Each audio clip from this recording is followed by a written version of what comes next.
नमस्कार विद्यार्थी मित्रों, आज हम कक्षा 8 में इकाई 3 मत बांटो इंसान को इस काव्य पंक्ति के अभ्यासक्रम को पढ़ेंगे और समझेंगे। मित्रों, इस कविता में हमने विनय महाजन जी के द्वारा सीख मिली थी कि मनुष्य को मिलजुल कर रहना चाहिए, मनुष्य को किसी भी भेदभाव में नहीं पड़ना चाहिए, सभी भेदभावों को भुलाकर एकता की दृष्टि से इस संसार को देखना चाहिए।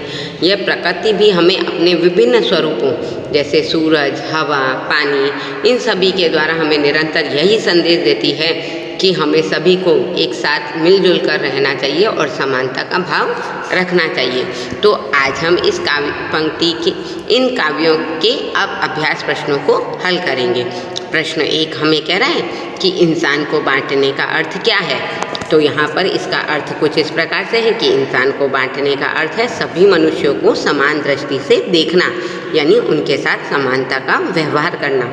आज संसार में मनुष्य ऊंच नीच, जाति पाति, गोरा काला, इन सभी भेदभावों में पड़कर लोगों का एक दूसरे के प्रति विरोध की भावना हो गई है।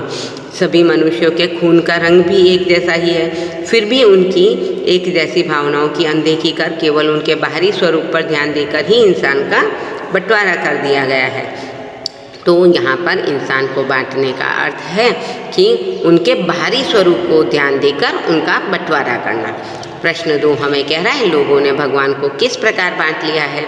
तो कुछ लोगों ने भगवान को मंदिर में बिठा दिया है, कुछ लोगों के भगवान मस्जिद में होते हैं, कुछ लोगों के भगवान गुरुद्वारा में तथा कुछ लोगों के भगवान गिरजाघर में रहते हैं। तो इस प्रकार ईश्वर का एक ही स्वरूप है, लेकिन उस स्वरूप को लोगों ने अपने अपने अलग अलग ढंग से देख लिया है और अपने अपने इन अलग अलग रूपों की वे अपने अलग अलग तरीक़ों से पूजा करते हैं। तो इस तरह उन्होंने भगवान को भी बांट लिया है।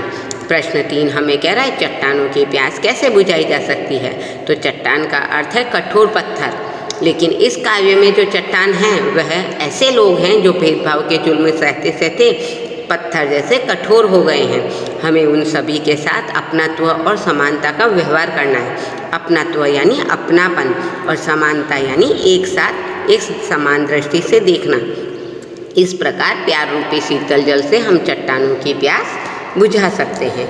अगला प्रश्न हमें कह रहा है निम्नलिखित काव्य पंक्तियों का भावार्थ लिखिए। अभी राह तो शुरू हुई है, मंजिल बैठी दूर है, उजियाला महलों में बंदी हर दीपक मजबूर है। तो इस काव्य पंक्ति का अर्थ है कि दुनिया में समानता की भावना फैलने की अभी तो शुरुआत हुई है। समानता का भाव पूरी तरह फैलने में अभी देर है, उसके लिए हमें बहुत से प्रयत्न करने पड़ेंगे।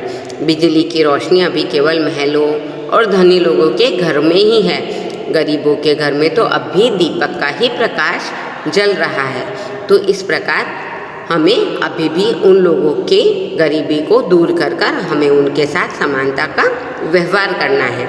तो मित्रों, आज हमने काव्य मत बांटो इंसान को इस काव्य के अभ्यासक्रम के प्रश्नों को पढ़ा, समझा और हल किया। धन्यवाद।